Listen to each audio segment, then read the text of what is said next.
जय हिंद दोस्तों। मैं हूं आपका दोस्त सत्य प्रकाश और आज का टॉपिक है हमारा मैग्नेट एंड इट्स प्रॉपर्टीज, चुंबक और उसके गुण। दोस्तों, चुंबक तो आप सभी देखे होंगे, जानते होंगे, बचपन में खेले भी होंगे। मैं तो बहुत खेला हूँ। मैं क्या करता था, चुंबक में रस्सी बांध के गलियों में घुमा करता था। तो उसमें क्या है, कांटी के, जिसको कांटी कहते हैं, कील और लोहे के छोटे छोटे टुकड़े फंस जाया करते थे। तो उससे हम लोग कुछ कुछ, है ना, खाने की चीजें जैसे कि आती है गांव में, तो उसको खरीदा करते थे। दोस्तों, आप सभी ही वाकिफ हैं मैग्नेट से, चुंबक से। तो उसी चुंबक के बारे में हम जानने वाले हैं। थोड़ा सा हम बेसिक देखेंगे इंट्रोडक्शन के रूप में। उसके बाद परीक्षा में आने वाला जो प्रश्न बनता है कंपटीशन एग्जाम्स में या फिर 11th और 12th क्लास के एग्जाम्स में जो पूछे जाते हैं, उसको हम देखेंगे। दोस्तों, देखते हैं चुंबक। चुंबक दो प्रकार के होते हैं दोस्तों। जो चुंबक है हमारा, वो दो प्रकार का होता है। एक तो प्राकृतिक होता है, दूसरा कृत्रिम होता है। कृत्रिम को हम अपने हाथों से बना सकते हैं, है ना। कृत्रिम चुंबक क्या होता है, हम अपने उसको हाथों से बनाते हैं। और प्राकृतिक जो है नेचुरल रूप से प्राकृतिक में पाया जाता है ना। ये वाला चुंबक है ना। तो चुंबक के बारे में हम मुख्य रूप से ये देखने वाले हैं दोस्तों कि जो चुंबक होता है उसमें दो पोल होते हैं, दो ध्रुव होते हैं, south pole and north pole. यहाँ साउथ पोल लिखा हुआ है, नॉर्थ पोल। इसमें मैग्नेटिक फील्ड लाइंस जाता है ना, ऐसे करके। वो कहाँ से कहाँ जाता है, south pole to north pole. दक्षिणी ध्रुव से उत्तरी ध्रुव की ओर मैग्नेटिक फील्ड लाइंस ऐसे जाता है। देखिए, ऐसे करके, ऐसे करके ये मैग्नेटिक फील्ड लाइंस होता है जो साउथ पोल से नॉर्थ पोल की ओर जाता है। ये मैग्नेटिक फील्ड है ना। मैग्नेटिक फील्ड लाइंस जिसमें जितना ज्यादा होगा, जिस चुंबक में जितना ज्यादा मैग्नेटिक फील्ड लाइंस होगा, वो उतना ही प्रभावशाली होगा, इफेक्टिव होगा, पावरफुल होगा, है ना। और क्या होता है, जो मैग्नेटिक फील्ड लाइंस होता है ना, यहाँ इस मैग्नेट में देखिए, अब मैग्नेटिक फील्ड लाइन सबसे ज्यादा कहाँ पर है, सबसे ज्यादा किनारे पर है ना। किनारे पर दिखाई दे रहा है। तो किनारे किनारे पर जो मैग्नेटिक फील्ड है वो सबसे ज्यादा है। मतलब मैग्नेट का जो पावर है वो यहाँ ध्रुवों पर सबसे ज्यादा है। यहाँ पे जीरो रहता है। अगर हम बार मैग्नेट लें तो ये जो सेंटर पॉइंट है, यहाँ पे जीरो रहता है। मतलब मैग्नेटिक फील्ड यहाँ पे जीरो रहता है। यहाँ पर कोई चीज चिपकता नहीं है ना। ये जो है शून्य होता है। एग्जाम में ये चीज पूछा गया था कि मैग्नेट का सबसे न्यूट्रल पार्ट कौन सा होता है। तो ये बीच वाला पार्ट न्यूट्रल होता है। यहाँ पे कोई भी प्रकार का मैग्नेटिक फील्ड नहीं पाया जाता है। सबसे ज्यादा ध्रुव में पाया जाता है। है कि नहीं दोस्तों। तो ये है मैग्नेट। इसमें कई चीज चिपकता है, जान रहे हैं आप लोग। लोहा है, निकिल है, कोबाल्ट है, ये सारी चीजें जो है इसमें चिपकता है ना, अट्रैक्ट करता है।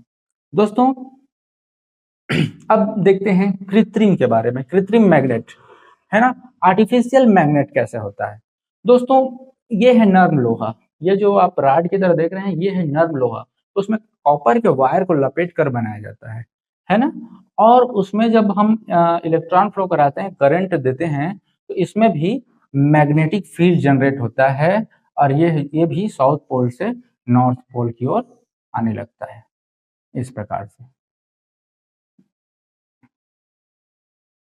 ये इस प्रकार से ये भी एग्जाम में पूछा जाता है ना, कि मैग्नेटिक फील्ड लाइंस कौन से ध्रुव से कौन से ध्रुव की ओर प्रवाहित होती है। तो south pole to north pole, दक्षिणी ध्रुव से उत्तरी ध्रुव, है ना।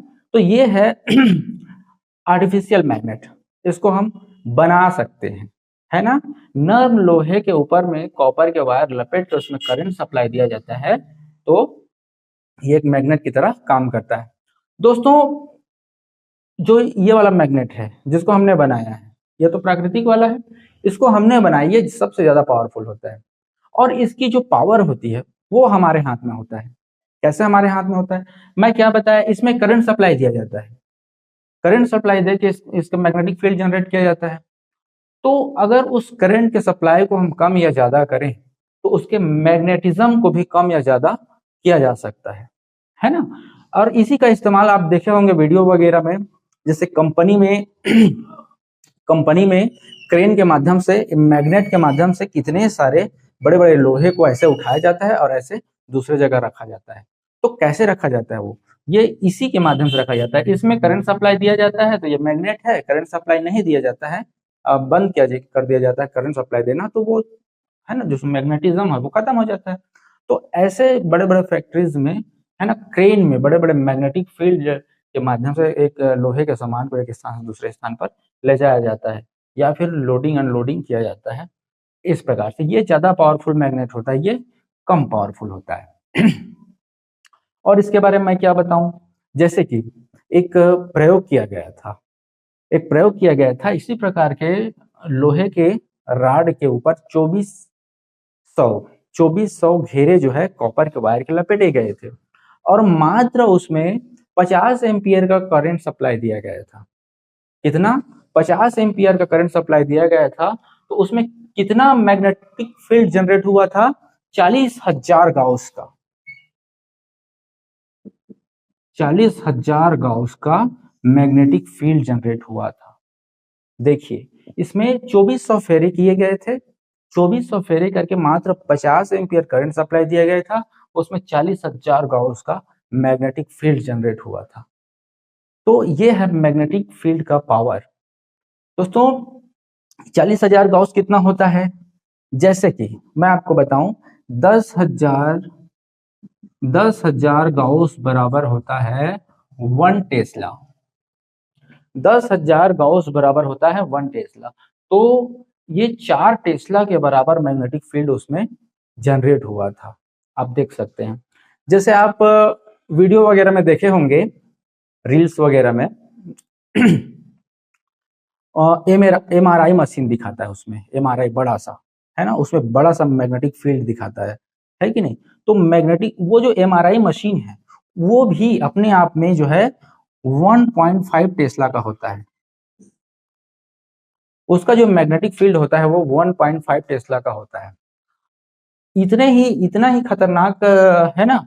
ये जब इतना खतरनाक है तो ये कितना खतरनाक होगा। इसमें MRI मशीन में क्या होता है, शरीर के अंदर में कोई रॉड वगैरह लगा रहता है टूटने पर, है ना, लगाए रहते हैं डॉक्टर, तो वो भी MRI मशीन के पास नहीं जा सकते, क्योंकि वो रॉड को भी वो खींच लेता है ना, बॉडी के अंदर के पार्ट के रॉड को भी वो खींच सकता है ना। आसपास में लोहे का सामान नहीं रखा जाता है ना, जैसे कि टेबल, कुर्सी, पंखे वगैरह आसपास में नहीं रहता उसका, नहीं तो वो तुरंत खींच लेता है। इतना खतरनाक मैग्नेटिक फील्ड जनरेट करता है मात्र 1.5 टेस्ला का MRI मशीन। तो ये कितना खतरनाक होगा, ये इस पे जो है 4 टेस्ला का जनरेट हुआ था। 4 टेस्ला का मैग्नेटिक फील्ड जनरेट हुआ था। दोस्तों ये गॉस और टेस्ला में आप कंफ्यूज मत होना। CGS पद्धति में जो मैग्नेटिक फील्ड है ना, मैग्नेटिक फील्ड के है जो उसको CGS पद्धति में नापा जाता है, तो गॉस से नापा जाता है। और इंटरनेशनल सिस्टम ऑफ यूनिट मतलब SI सिस्टम में, SI पद्धति में जब नापा जाता है ना, मैग्नेटिक फील्ड को, मैग्नेटिक पावर को, तो टेस्ला में मापा जाता है। 10,000 गॉस बराबर 1 टेस्ला होता है। इतना आप याद रखिए, एग्जाम में पूछे जा सकते हैं।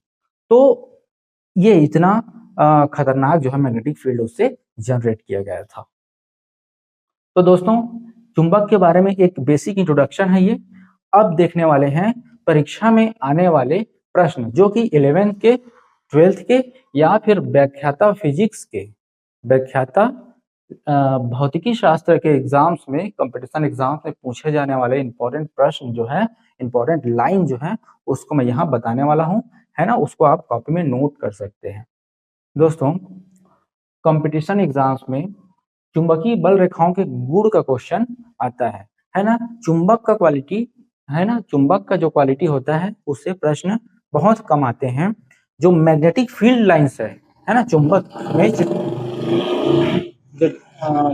में जो चुंबकीय बल रेखाएं होती है उसकी क्या क्या प्रॉपर्टीज है, गुण है, वहां से क्वेश्चन बनते हैं। दोस्तों देखिए, चुंबकीय बल रेखाएं वक्राकार बनाती हैं, है ना। जो चुंबकीय बल रेखाएं हैं वो वक्राकार बनाती हैं। वक्राकार कहने का मतलब वृत्ताकार नहीं, जैसे कि ये तो वृत्ताकार है ना, तो चुंबकीय जैसे ये बार मैग्नेट है ना, ये तो ये south pole to north pole, तो ये वक्राकार बनाती है ना, ऐसे फैला हुआ, इसी को वक्राकार कहते हैं। तो उसकी आकृति अगर पूछ ले प्रश्न में, तो देखिए चुंबकीय बल रेखाएं जो है वक्राकार बनाती है ना, उसी को कहा गया है। एक दूसरे को नहीं काटती, जो मैग्नेटिक फील्ड लाइंस है वो एक दूसरे को कभी नहीं काटती, है ना, भले ही वो कितना भी सघन हो, कितना भी वो पास पास हो, लेकिन वो कभी एक दूसरे को नहीं काटते हैं, ये बताया गया है। तो ये मैग्नेटिक फील्ड लाइंस के क्वालिटी को मैं बता रहा हूँ, एक दूसरे को कभी नहीं काटती हैं। चुंबकीय क्षेत्र में यह रेखाएं समांतर होती हैं, है ना, चुंबकीय क्षेत्र में ये जो रेखाएं हैं ये समांतर होती हैं, है ना। समांतर कहने का मतलब एक दूसरे के बीच में जो गैप है वो इक्वल रहता है। चुंबकीय बल रेखाएं कम होने पर तीव्रता कम तथा ज्यादा होने पर बल भी ज्यादा होगा। मैं शुरू में बताया जो मैग्नेटिक फील्ड लाइंस होता है ना, उसकी जो सघनता है, उसकी जो डेंसिटीज है, वही जो है मैग्नेट का पावर होता है। जिसमें सघन कम है वो कम पावरफुल है, जिसमें सघनता ज्यादा है ना, डेंसिटी ज्यादा है ना, वो ज्यादा पावरफुल मैग्नेट होगा, है ना। तो ये मैग्नेटिक फील्ड लाइंस की क्वालिटीज हैं। चुंबकीय बल रेखाएं कम होने पर तीव्रता कम तथा ज्यादा होने पर बल भी ज्यादा होगा, है कि नहीं। ये देखिए पांचवा, देखिए चुंबकीय क्षेत्र की दिशा बल रेखाओं की सहायता से ज्ञात किया जा सकता है। अर्थात मैं बताया जो मैग्नेटिक फील्ड लाइंस है वो south pole to north pole, है ना, दक्षिणी ध्रुव से उत्तरी ध्रुव की ओर गति करता है, तो उससे दिशा भी ज्ञात किया जा सकता है मैग्नेटिक फील्ड लाइंस का, है ना। ध्रुवों पर रेखाएं अत्यधिक सघन होती हैं, इसलिए चुंबक जो है प्रबल होता है, इसलिए जो चुंबकत्व है ना, वो प्रबल होती है। कहने का मतलब क्या है, जो मैं बताया शुरू में, है ना, जो ध्रुव होता है नॉर्थ पोल और साउथ पोल, यहाँ पर सघनता सबसे ज्यादा होती है, इसीलिए यहाँ पर जो कोई भी जैसे कि चुंबक है वो चिपक जाता है, या फिर कोई लोहा का है ना, लोहा का है, कोबाल्ट है ना, वो यहाँ पे चिपक जाता है। क्यों चिपकता है और बीच में क्यों नहीं चिपकता, बीच में जो है मैग्नेटिक फील्ड लाइंस जो है नहीं होता है ना, यहाँ पे सघनता सबसे ज्यादा होता है, यहाँ पे नहीं चिपकता, यहाँ पे जीरो होता है, शून्य होता है सेंटर पॉइंट में, है ना। बीच में जो है मैग्नेटिक फील्ड लाइंस नहीं होने के वजह से वहां पर चुंबकत्व तो नहीं पाया जाता है, जीरो होता है वहां पे, है ना। साइड साइड में, है ना, ध्रुवों पर सबसे ज्यादा होता है, वही तो बताया गया है यहाँ पे, ध्रुवों पर रेखाएं अत्यधिक सघन होती हैं, इसलिए चुंबकत्व वहां पर प्रबल होती है ना। चुंबकीय क्षेत्र की दिशा south pole to north pole की ओर होता है, मैं बता दिया, है ना, south pole to north pole होता है ना, दक्षिणी ध्रुव से उत्तरी ध्रुव की ओर वो गति करते हैं, है कि नहीं। तो इतना जो है इंपॉर्टेंट बुलेट पॉइंट में आप नोट कर सकते हैं या स्क्रीनशॉट आप ले सकते हैं, है कि नहीं। और इससे प्रश्न कंपटीशन एग्जाम में बनते हैं, मतलब कंपटीशन एग्जाम में चुंबक से संबंधित प्रश्न बहुत कम आते हैं, चुंबकीय रेखाएं जो है ना, मैग्नेटिक फील्ड लाइंस है, उसकी जो क्वालिटीज उस पर प्रश्न बनते हैं, तो इतना आप लिख सकते हैं। दोस्तों आशा करता हूँ ये क्लास आपको अच्छा लगा होगा, अगर अच्छा लगा है तो चैनल को सब्सक्राइब कर सकते हैं, वीडियो को लाइक कर सकते हैं, शेयर भी कर सकते हैं। थैंक यू दोस्तों।